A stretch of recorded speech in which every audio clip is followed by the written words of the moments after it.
A ministra da Saúde, Nízia Trindade, disse hoje que essas doses da vacina Qdenga vão ser distribuídas, então, na próxima semana para estados e municípios. Nós falamos da bula, uma demora para tradução, lembra? A previsão do governo é vacinar aproximadamente 3,2 milhões de pessoas esse ano. O esquema vacinal ele vai ser composto, então, por 2 doses que vão ser aplicadas no intervalo de 3 meses. Para falar sobre esse critério de vacinação, sobre os riscos envolvendo também nós brasileiros e olhando também porque a dengue afeta outros países, eu vou conversar com a doutora infectologista Luana Araújo. Doutora, uma ótima noite, sempre um prazer recebê-la aqui. Boa noite, Rafael. O prazer é todo meu. Doutora, quando a gente olha para esse quadro, ele parece que a cada dia que nós olhamos, colocamos uma lupa ali para analisar, ele vai ficando cada vez mais grave. A situação no Distrito Federal, se fala em hospitais sendo montados para atender as pessoas, porque o número de contaminados, ele não para de crescer. Quando a gente olha para esses grupos, a gente pelo menos tenta entender quais são os mais vulneráveis nesse momento. A campanha, quando olha para o número de infecções, coloca ali pelo menos quando a vacina for disponibilizada, um grupo de 10 até pelo menos 14 anos, nesse primeiro escopo. Mas eu queria começar a nossa entrevista olhando para quando a dengue, essa infecção acontece, qual é o grupo mais vulnerável? Ele está justamente dentro desse montante que recebe inicialmente o imunizante ou ele se encontra em outro lugar quando a gente olha para as faixas etárias e também comorbidades? Bom, Rafael, esse grupo ele está dentro, sim, do grupo mais vulnerável. E para a gente entender isso, a gente tem que olhar para como a dengue está circulando no país hoje. As pessoas podem não saber, mas existem 4 sorotipos do vírus da dengue, né? Então, você pode, na verdade, pegar dengue até 4 vezes, uma vez por cada sorotipo desse. Ano passado, a gente teve essa explosão de casos que foi secundária à circulação dos sorotipos 1 e 2. Mas no final do ano passado, de 2023, a gente já viu voltarem a circular os sorotipos 3 e 4. Um deles não circula no país há cerca de 15 anos. Então, o outro há 6, 7 anos. Então, é muito complexo porque essa geração de até 15 anos, ela está completamente vulnerável à dengue, ela nunca teve esse contato. Mas esse não é só o único grupo vulnerável, como você bem mencionou. Os idosos, como sempre, em todas as doenças infecciosas, porque já apresentam outras fragilidades de saúde, também são grupos vulneráveis. As pessoas com doenças crônicas mal controladas, comorbidades graves, também são pessoas mais vulneráveis. O nosso grande problema é que essa vacina ela tem as suas limitações e ela também chega num quantitativo muito baixo. Então, dentre todas essas, analisando todas essas possibilidades, a melhor escolha é sim, dentro da faixa etária entre 6 e 16 anos, pelas restrições, ficaremos com 10 a 14 anos, que é hoje a faixa que tem a maior hospitalização no país.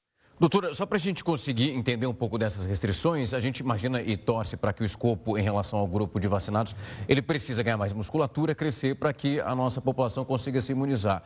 Dentro, mesmo tudo isso acontecendo, nós teremos dentro dessas pessoas e também da sociedade que temos, quem não pode receber essa vacina. Há uma faixa etária, eu queria entender se acima dos 60 há alguma confirmação se isso pode ou não acontecer, as grávidas, enfim, nós temos já isso muito bem definido pela fabricante?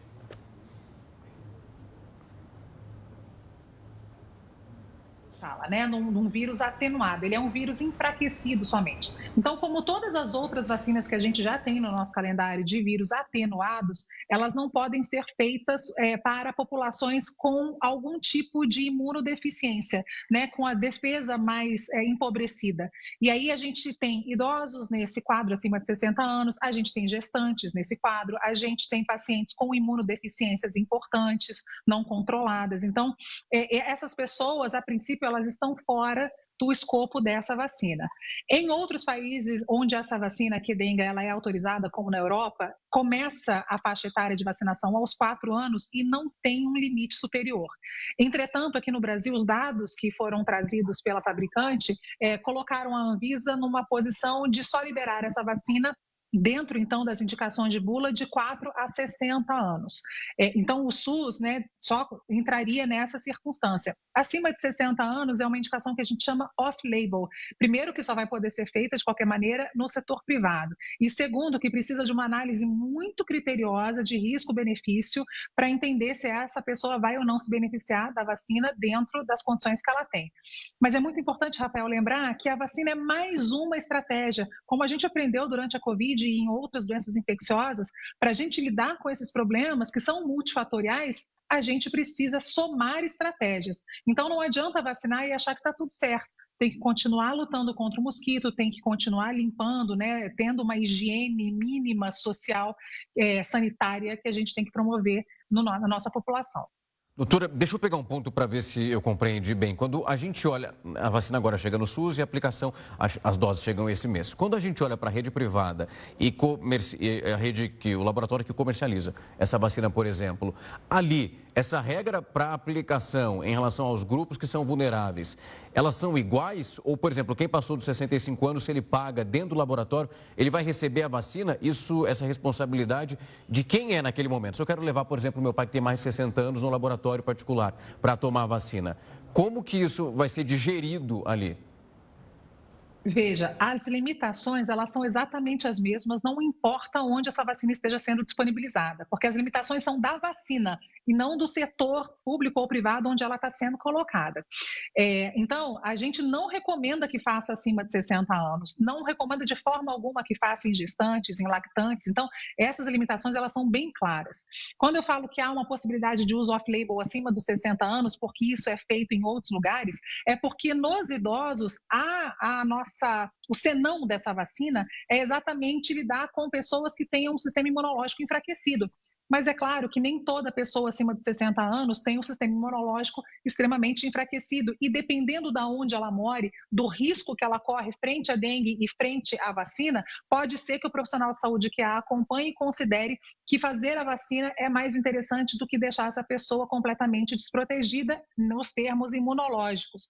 Então, essa é uma responsabilidade do profissional de saúde que indica, é preciso uma indicação formal, uma responsabilização do médico para fazer essa indicação no setor privado. No setor público, enquanto isso não for algo apresentado à Anvisa, e é muito importante dizer que o laboratório, ao que sabemos, tem se empenhado em conseguir dados para a população acima de 60 anos, para que a gente tenha uma limitação menor nesse sentido, mas enquanto isso não acontecer, no SUS, mesmo que a gente tenha quantitativa, ela não vai estar disponível para os idosos.